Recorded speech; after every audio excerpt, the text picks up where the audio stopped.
I'm Kelly Hogan, and welcome back to my Zero Carb Life. Yesterday, I made a post on Instagram. I'm going to pull it up here. Okay, on the left, this is 2002, I believe. Yes, because it was an engagement party that I was at. It's hard to tell, but it's kind of a greenish dress. And over here on the right, this was at church, right after church, Sunday of this week. And I posted this on Instagram yesterday, along with a quote that many of you have probably heard, Chinese proverb. The best time to plant a tree was 20 years ago. Second best time. It's today, right now. I also shared yesterday, okay, well, how did I lose 130 pounds? Two main things. I also, by the way, reversed fertility issues, cured costochondritis, which was really a painful inflammation of the sternum cartilage. I stopped getting boils, got off acne meds, started to feel amazing, and I did that with two things. Number one, cut out sugar, carbs, and processed foods. Good day, goodbye. That's it. I even cut out all fiber because I had IBS issues, and my digestion is way better without fiber. Same for many carnivores. We poop just fine. Second thing I did was I replaced all of that junk with nutritious, delicious animal products, meat, some eggs, a little bit of dairy, mostly meat. And that is the majority of what I changed in order to lose weight. The first year I lost 80 pounds, then my weight stopped, even though I still had another 50-ish to go. I hit long plateaus, had times of gaining, times of losing, and ta-da, here we are, nearly 20 years later. I am still eating that way, and I'm down 130 pounds. This was not presto changeo. I've talked before about, hello, the white line between. There's a big story there that you can't tell just by saying, oh, look, I cut out carbs, started eating meat, and, 4 days later, no, no. There are many years between these two photos and lots of burger patties. So I also said in the post, what else did I do that helped work for me? So those are the two main things. Cut out the carbs, eat the meat. Secondly, I do get morning sunlight every day, take moments throughout the day to just step outside with my naked eyeballs. Best to not have in your glasses or contacts, especially if yours have been treated to prevent UV light. This is going to help you sleep better, help your satiety signals. I'm going to go through this list kind of quickly because it's not even really the point of today's video. I just want to cover some basics first. What else do? I walk after meals. Best to start your walk within 1 hour of starting the meal. So if you started lunch at 12, start your walk before 1. It would be great if you could walk 15 minutes after every meal. Really good for weight loss. Get 7 to 8 hours of sleep per night. Sleep, very important for health, healing, and yes, weight loss. Wear blue blocking glasses. After sundown, people have asked before about my sunglasses. These aren't sunglasses. I hate sunglasses. I don't wear sunglasses. But after sundown or before sunrise, if I'm awake, blue blockers to block blue light from artificial light and screens. Breathe slowly and deeply while thinking thoughts or prayers of gratitude. It sends safety signals to the body. It just basically helps you get into your parasympathetic side of your nervous system, which is rest, digest, heal, libido, grow hair, grow fingernails, and release body fat. Those things don't tend to happen when we are in fight, flight, freeze, panic mode, survival mode. Okay, I also do push-ups and squats for muscle maintenance and growth. I get at least 30 grams of protein per meal, and I do that 3 times every day. I eat breakfast, lunch, and dinner. I always get at least 30 grams of protein. Just for reference, 2 quarter-pound beef patties will give you 36 grams of protein. You cannot put meat on a scale to determine how much protein it has. You need to look at the package, the nutritional facts, or enter your food into an app like Carb Manager. Okay, I also, in order to feel my best, I keep my fat percentage between 60 and 80% of total calories because that supports my hormones, my digestion, my mental well-being.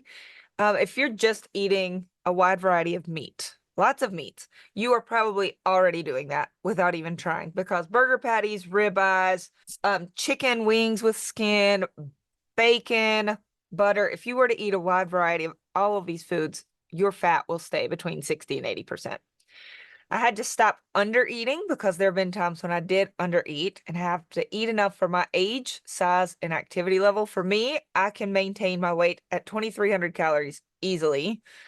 If I eat a little less than that, I currently will lose. If I eat a little more than that, yes, I can gain. But if I wanted to eat more than that, I talked about this in my last video with Katie Kelly. I could start slowly increasing more and more and more. I used to maintain my weight at 1,600 calories and I worked my way up very slowly to 2,300, and I'm very comfortable here. I like to eat. That feels like plenty of food for me. If I wanted my resting maintenance metabolism to work its way up to 2,500, I could keep slowly increasing and allow myself time to get there. And before long, I would be able to maintain at 2,500 calories. And then if I ever wanted to do a cut, I could just cut back to 23 and I would start to lose. If you want to know more about that topic, that was the last video. Okay, something else I do that I think gives me my best results. I eat fish at least twice per week for the omega-3s, for nutritional variety. I enjoy the change of flavors. You're going to get some different nutrients from fish than you will from beef. So surf and turf. Yes. I do make beef the majority of what I eat, but I also include eggs, pork, chicken. I do fine with a variety of meats when I want them, but for the most part, I feel my best with beef. Connect with people, my husband, my children, friends, take walks with friends and family, connect with my creator, my savior.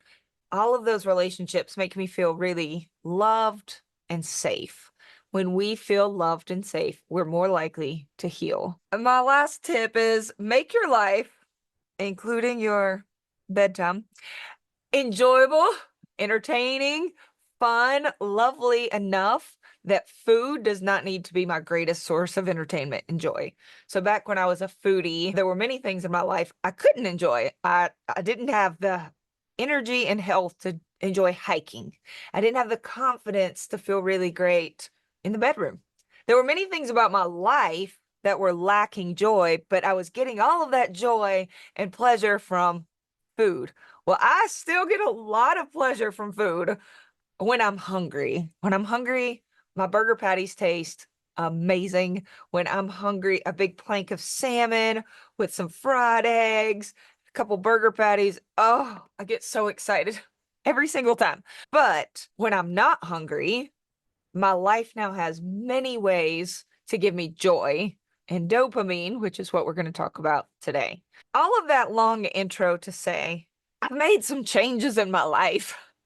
Most of those changes started many years ago. Some of these have taken place even in the last few years. I don't ever want to become stagnant. I don't ever want to be in maintenance mode, meaning nothing is changing. I'm just holding steady, just holding my own, trying not to backslide. No, I want to keep moving forward, always. But frequently what I'm asked is, okay, you made a lot of changes. People ask, do you feel differently, act different, sleep? Everything about my life is different now. Truly. I still have my husband, James.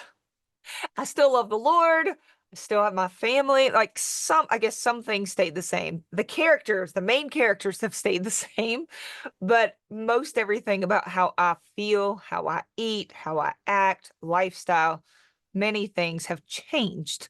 So today I want to talk to you about how to go about implementing those changes and how dopamine can play a part of that. So today, let's talk dopamine. Every month when I work with my group members, I have a handbook. It's, I don't know, 130-ish pages long.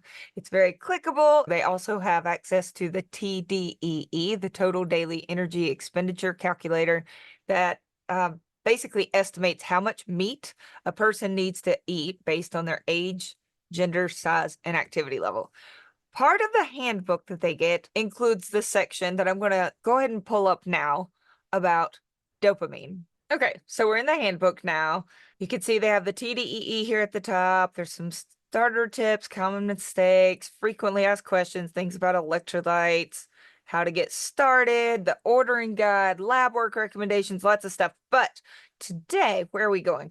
Chapter 2, which is all about breaking sugar and carb addiction. We're going to come to the section on dopamine and how to make changes. I have listened to a lot of really brilliant people on this topic. I will link to some of my favorite dopamine podcasts and YouTube videos, but some of the themes that I've heard over and over again really stuck. And that's what I want to address today. So I will link to the ones that helped me put some of these thoughts together, but it was many sources coming into my head and sort of planting the seed that has grown into what I'm about to tell you. All right, first of all, if we're going to feel motivated and capable of pursuing our goals, we need to have a healthy baseline of dopamine. So Dr. Andrew Huberman describes dopamine like a wave pool, that we're all born with a certain amount of dopamine in our wave pool, and we might even describe this like our personality. All right, for example, my daughter Julia, she's 13, but her entire life, including now, even at age 13, I have a sense that the level of dopamine in her wave pool, her baseline level, is probably quite high. On the first day of school, she asked if she could have the blessing, which she volunteers for more than any other kid in the family. Can I have the blessing? Yes. And she's like, "Dear God, thank you so much for all of these wonderful clothes and food that mommy and daddy have bought for us. Thank you for a school to go to. Thank you, God, for being such a good God, and for Jesus." I mean, you just know this kid has dopamine. She's highly motivated, so excited about life, so grateful for everything. Everything's exciting. Everything is exciting. Now, I have a son, Thomas. He's 11. His entire life, he's a really nice stand-up guy. I mean it. Like, he's the dude that you're going to someday want to fall in love with your daughter. He is such a good little man. But his dopamine levels, he just doesn't come across to me as like super fired up. Him on the first day of school, he's like, "These shoes feel really good, Mom. Thanks." In other words, the amount of dopamine we're born with in this wave pool, whether there are any waves in it or not, this baseline amount, some of that is just a little bit personality wise. Now, they can run tests and check your dopamine levels, and there are 4 things I'm about to tell you that can actually slightly increase your dopamine in the wave pool. So the first thing is sleep. We really need sleep. Our dopamine is replenished while we are asleep. I'll put up a screenshot that I've shared before of some sleep tips, and I really get into the weeds more in the handbook, and I'm not going to go through 27 sleep tips right now, but just know sleep is really important for your dopamine. You can feel completely crushed through the day. Things seem so heavy. You get a really good night of sleep, and suddenly you wake up the next day like, okay, we can tackle this, right? Sleep matters. If you are unable to get good deep sleep at night, there is something called non-sleep deep rest. And I will link to where Dr. Huberman walks you through a 10-minute non-sleep deep rest video that focuses on breathing, on different muscle groups, putting the focus now on your left hand. Focus now on, and he just walks you through different body parts. There's nothing new agey or weird about it. It's just a way of getting your body to really relax. And they have found that even if you're awake through the entire 10-minute non-sleep deep rest, that it actually elevated dopamine levels 60% of what you would have gotten with a good night's sleep. So I'm thinking, just do it twice and you're there, baby. Okay, if you are getting like meh sleep, then you could help make up for some of that lack of dopamine by doing a non-sleep deep rest. And I will link to one below. The second thing that we can do to increase the baseline levels in our wave pool is sunshine. Vitamin D is essential for dopamine production and utilization. So go outside. The third thing is our diet. A diet that is lacking essential vitamins and nutrients, you're going to have less dopamine, because one of the number 1 amino acids that are required for dopamine production is tyrosine. And so I need everybody to go to Amazon and order tyrosine. Just kidding. Tyrosine is found the top 4 sources: beef, pork, chicken, and fish. Another great reason to be a carnivore. And probably another reason that carnivores are happier than vegans. I'm sorry it had to be said. Vegans, if you're watching, just kidding. You're definitely not watching. But if you are, you could probably use a little tyrosine. Beef, pork, chicken, and fish. And when you get that tyrosine, you're going to be able to create more dopamine for your baseline. Okay, the fourth and final way that you can increase your baseline dopamine is just being more active. Now, you can get a big spike of dopamine, which we're going to talk about soon, from doing a really hard workout, breaking a personal record, crossing the finish line for a half marathon. This is not what we're talking about for your baseline, though. For baseline dopamine, we're just talking about having more movement and activity in general. Just moving your body, parking further away, taking the steps, taking the walk, getting up once in a while, doing a few push-ups and squats. Just being more active allows your body to have more dopamine in the wave pool. Now, if you want to know all of the science behind it, the research behind it, how can you prove it, Kelly Hogan? Well, I can't, but Dr. Andrew Huberman did, and I'll link to it below. So just imagine now that I took my happy, high dopamine girl, Julia, and let her stay up all night looking at screens, fed her a junky diet without any nutrients. She didn't get outside to play very much, and she hardly ever got any exercise. Can you see now how kids sometimes they go from happy little lovebirds when they're tiny and everything is just so exciting to it's like by the time they're teenagers, the joy is just gone. We gotta have that sleep, sunshine, movement, and a good diet for our dopamine. Okay, so now let's say we've established, here's the baseline. So what causes waves in the wave pool? Well, for different people, it's going to be different things, different substances or behaviors. For me, it was always sugary processed carbs. I grew up in a household where I had access to a lot of sugar, and my brother became pretty hooked on video games and screens. So we each had our own addiction, even though we were in the same house. He would sort of flip out when it was time to turn off the Nintendo, and I would flip out if I couldn't get Entenmann's donuts. Like, that was my hit. So if this was my baseline, Entenmann's muffins. What you need to know about a spike is it can come from different things. For some people, it is video games, porn, gambling, sugar, alcohol, hard drugs. Yes, spike. But when the hit is over, you do not return to baseline. If so, we would all be like, wow, that was a good time. Okay, well, on with my day. For every peak of dopamine, research shows that there's an equal and opposite trough of dopamine. So however high you went is how far you will fall. And when you're in the trough, it does not feel okay. It feels like tunnel vision. The only thing you can focus on is just getting that thing again, because you're in the dirt, underground, in the trough of the dopamine wave pool. You've hit bottom. There you go. You've hit rock bottom. And the only way to get back up feels like to get more of either the behavior, the activity, or the substance. Something you need to know about this is if you went up and now you're in the trough, research shows it takes an average of 30 days for your dopamine to normalize back to your normal baseline. So you're in the trough, 30 days of abstinence to get back to where, as if you had not had that addiction. That doesn't mean in 30 days you'll never think of it again. Or it doesn't mean for 30 days it's going to just be pure torture. Many of you have broken up with a substance like sugar before, and you know that usually the first 2 weeks are pretty rough, and after that, it passes. I've said before, it's almost like a wave that knocks you down, and every time you make it through and stand back up, it gets a little easier. Well, now you understand what's happening with dopamine. The wave is you have a high, you're in the low, and it's got to normalize, and you need to give yourself a few weeks to start to really feel yourself again.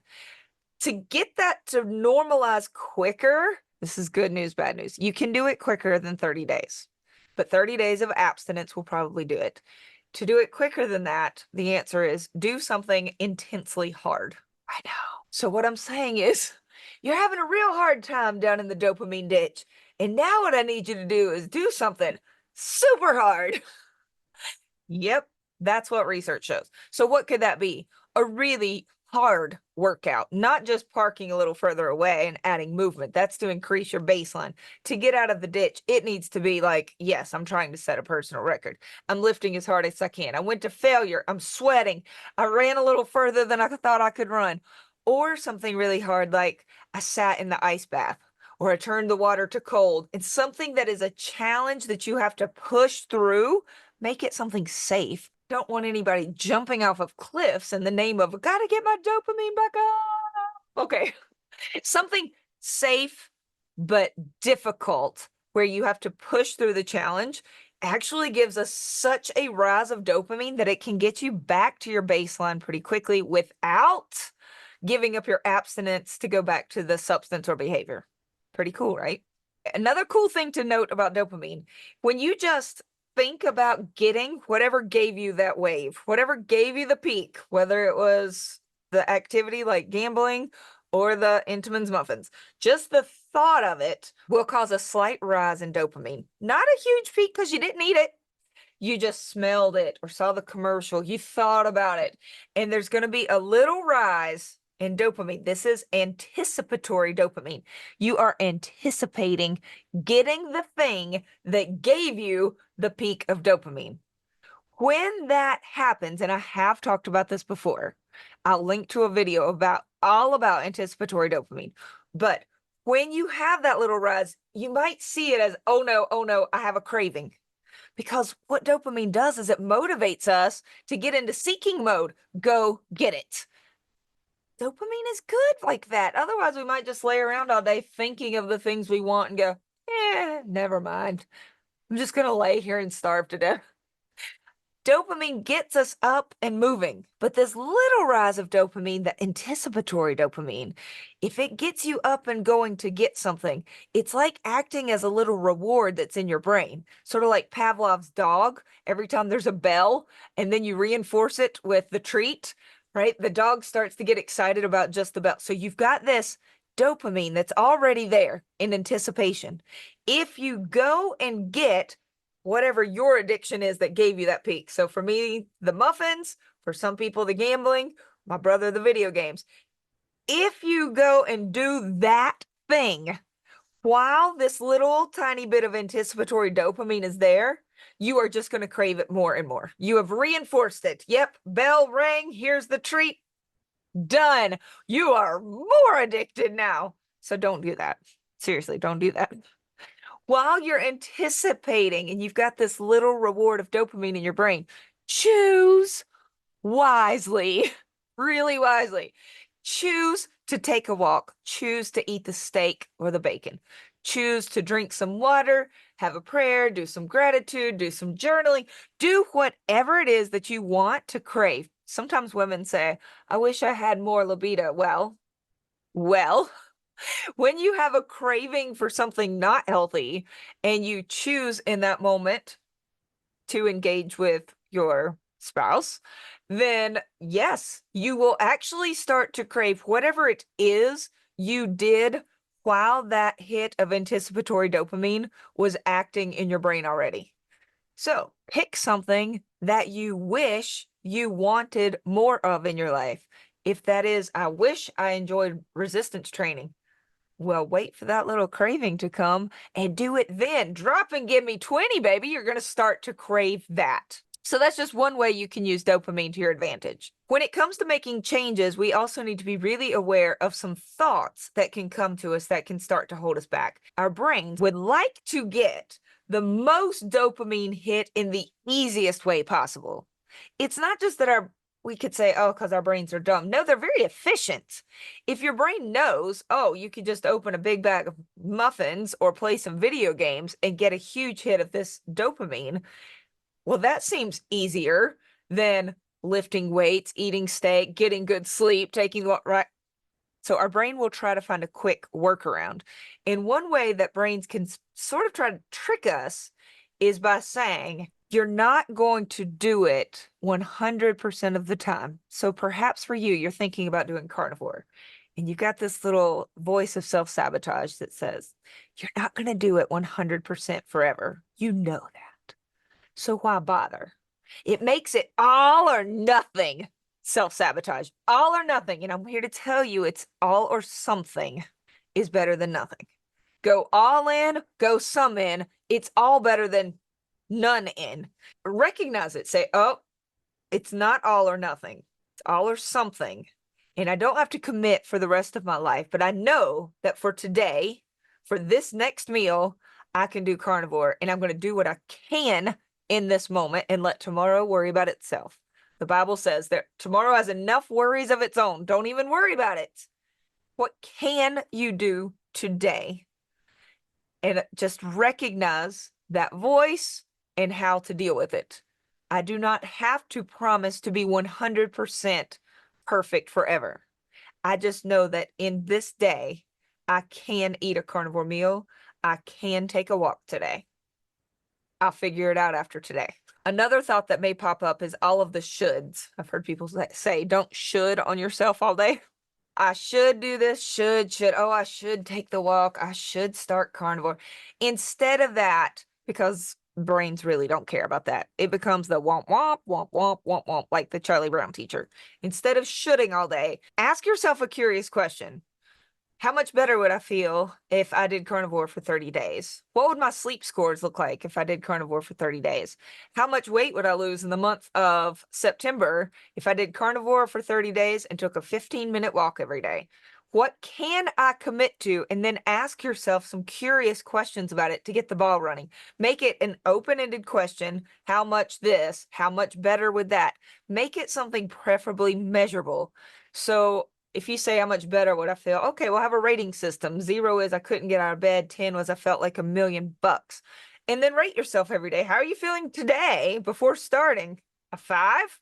Let's see if we can make it to a 10. How many days of a 10 could I get in the month of September if I was completely carnivore?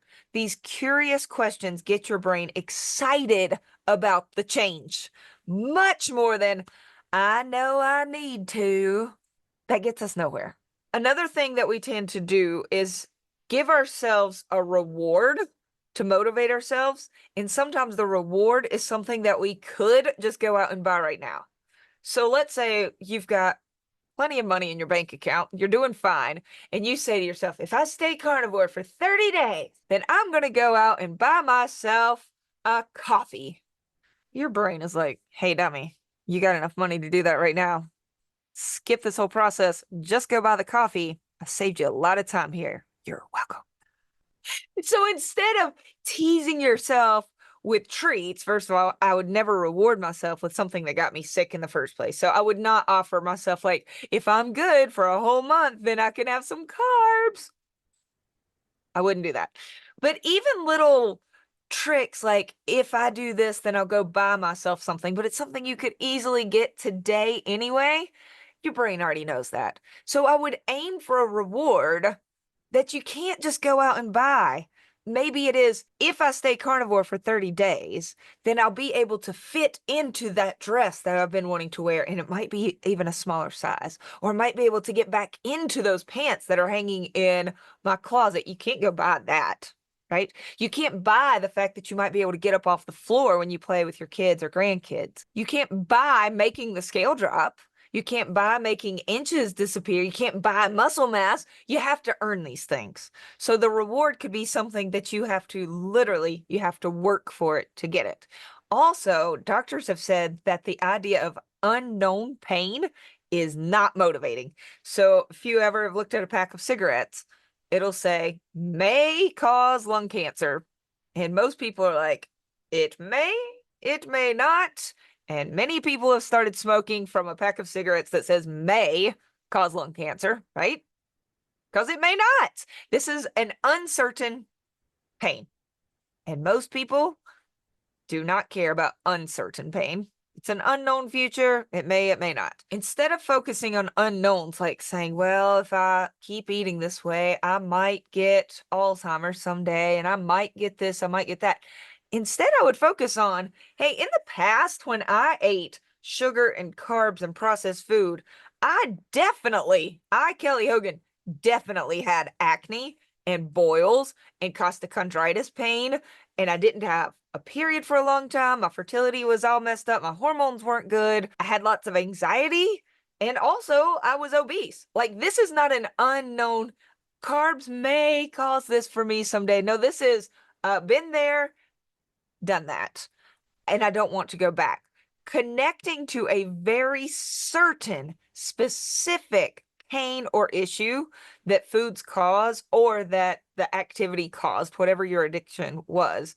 Focusing on the certainty of the pain and then also having a possible reward that you can't just go out and buy can be really helpful in getting people to change. Okay, 2 more thoughts that can hold people back. One is, what you're doing is so small and ridiculous. It's not enough. It won't even matter. When you hear little thoughts like that creep up, and I hear it from people a lot, I've committed to 5 push-ups a day, but what's that even going to do?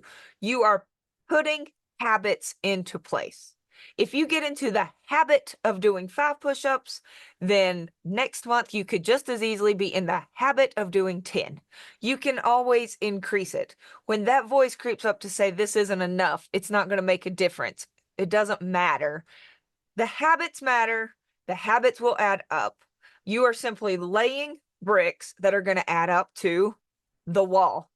And every single little brick matters. Lay each one to the absolute best that it can be laid. Don't worry about the wall. The wall will add up to itself. For right now, that brick is enough. Every wall was laid 1 brick at a time. And the last thought that can creep in, sometimes self-sabotage comes from a place of some fears. So I had a lady in the meeting yesterday tell me that every time she starts to lose weight and sees results, at first she feels happy, and next thing you know, she's sabotaging herself, going back to the sugar and the carbs again. She said it usually happens around the 25-pound lost mark. She said, and I'm almost there again. I've lost about 25 pounds, and I can feel that creeping up where I just want to cheat and ruin it again. So I asked her, what is it that you're afraid of about what you say you want? You say you want to lose weight. Do you have a fear about that though? And she actually got emotional. She said, I can't believe it, but I think I'm going to cry talking about it. She actually has some fears about loose skin. And she said, as I'm losing weight, I just start to see sagginess and it kind of freaks me out. I've heard people say, when you lose weight, you start to look older. I think there's some fear there about that. Oh, the loose skin is a big one, though. People have asked me many times, did you have loose skin? Did you have loose skin? Yes, of course I had loose skin. I lost 130 pounds. I had 3 babies. In the midst of that, there was skin. It's gotten better and better with time. And there's never been a moment when I thought, wow, I'd really like to take all that weight back to fix this loose skin. Never, never. The way we lose weight, carnivores, we are hopefully eating enough. We're not starving ourselves. We're getting nutrients. We're getting fat and protein. We're getting what we need to not look like deflated balloons. But in the process, before our skin kind of catches up, there's going to be some moments of, wow, that looks a little saggy right now. Yes. And then some autophagy occurs. I have had lots of autophagy, I assume, because I haven't had any procedures. I have not done any extended fasting. You can get autophagy by keeping your glucose down and getting your ketones up, and that will tend to happen on a ketogenic or carnivore diet. So I would give yourself some time. But if you know that there's this fear, that there's either a fear of, oh, people who focus on their health and fitness who look really good and lose weight, they're self-absorbed and no one likes them. People who lose weight just look really wrinkly and old. People who lose weight have all this saggy, loose skin. You need to address, just be aware of that so that you can say, yeah, but I don't want the weight to come back. I also don't want diabetes and dementia. There's so many issues, the back pain that comes and joint pain that can come from carrying around all this extra weight. There are so many logical reasons that these little fears could be like shut out, as long as you're open to addressing what the fear is instead of just going, I don't even know what's holding me back. Well, think about it. What is the fear that's keeping you from what you say you desire? Reflect. Right. I think this is going to be the last big point of today's video, is that when we make any change, there will be an internal conflict that arises. So if you are trying to cut out sugar, the internal conflict could be on this side. The pro of continuing to eat how you were eating is Sugar tastes really good. Fair enough, right? And on this side, you might say, okay, what are the pros of making this change? Well, if I make this change, maybe I can get off of my diabetes medication. Maybe I will lose some weight. Maybe I won't feel like a sugar addict all day. Maybe my skin will clear up. I do feel better when I eat this way. Make a list. Pros and cons. Fully acknowledge that whatever is on this side. So if you're considering weight training, you could probably make a whole list of reasons you should weight train. Lean muscle mass is gold for longevity, for having a faster metabolism, for just living a healthier, better life. We know muscle mass is good. So over here, what are the pros and cons of not weight training? Well, I don't really enjoy it. And I kind of have this fear that I'm going to hurt myself. Well, there's way more evidence over here, research and everything I've listened to, and I know that this should win. Resistance training should win this argument. But I need to acknowledge that there is an internal conflict within me. And as long as we are keeping that internal dialogue alive to say, I am aware that I don't really enjoy it, but the more I do it, the better I get at it. And I'm aware that I feel like it's dangerous, but research really shows that the more we do it, as long as we have good form and work ourselves up gradually, that in the long run, I'm less likely to hurt myself and to have injuries if I've got muscle to support my bones. Like, you can reason your way into doing what you say you want to do. The problem comes when we stop having this dialogue, and I'll tell you when it usually stops, and it's when we're very stressed out. When the noise of life is so big around us that we can't hear the voices, the conflict, then the conversation shuts down and we just revert to old habits. So we just stop lifting the weights, start eating the sugar. We go back to whatever we were doing before because, you've got 20, 30 years of practice with that. Stress took over and we just went into automatic mode. Eventually, like for me at this point, even when I'm highly stressed out, I have nearly 20 years of this carnivore thing under my belt. What would it take for me to suddenly be like, oh gosh, I just wasn't thinking and I had some sugar today? No. My habits have now been put into place for so long that I don't have to keep daily having this conflict. Now it's part of who I am. I'm solidified in it. But when you're first making a change, be aware that there are two parts of you that aren't completely on the same page, that there are some fears there, that there are some reasons that you don't really want to do it, but that you have more evidence here. Keep the conversation alive. The reason things like meditation or quiet time, breath work, journaling, praying, taking a walk in silence, the reason all of those things are so very effective in leading to what we call self-control or willpower is because during those quiet times of reflection, we actually can hear our own internal dialogue more clearly, and we can focus on that in order to make changes. So when we let life and stress and we don't ever have time to really connect to ourselves, to connect to our creator, to really pray and think about what we truly want and who we are and our pros and our cons, when that dialogue has no time or space in our lives and our heads, that's when we just tend to revert back. People say, I was doing so well, I don't even know what happened.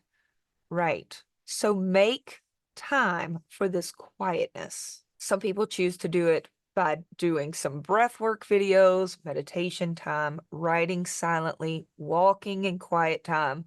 It can be prayer, devotion, just quiet time to stay in touch with what you truly do want for yourself and with the true reality of how it's going to happen, keeping your head clear enough to really be in touch with what you want and how you're going to get it. Now, if you are already in the groups, this whole section is under chapter 2. And I went into a lot more detail and there are some resources there. I will link to some of them below. But the overall quick summary here at the end, keep going. There we go. All right, by keeping our internal dialogue alive, relying on our creator, Speaking our truths to our friends and team members who are on similar paths, which I didn't address that. It's in this chapter, but I didn't get to that. But yes, it's really important to connect to other people. So, for instance, in my groups, if we show up to the meeting and we talk about the pain that a food caused this week, or how much better we are feeling, speaking our truths about the pain, about the wins to people who are on a similar path, hugely important. It's really effective when it comes to making change and breaking addictions. We can use our anticipatory dopamine to our advantage. We can also get sleep, proper nutrition, sunlight, and movement. That's going to elevate our baseline dopamine. And then we can break free and have this happy life of freedom and without being addicted to the things that hurt us, right? This is one of my longer videos. I hope something here was helpful. If you need additional support or some teammates to come alongside of you, I would love to see you in the groups. And otherwise, I will see you back here on this channel soon. All right, bye.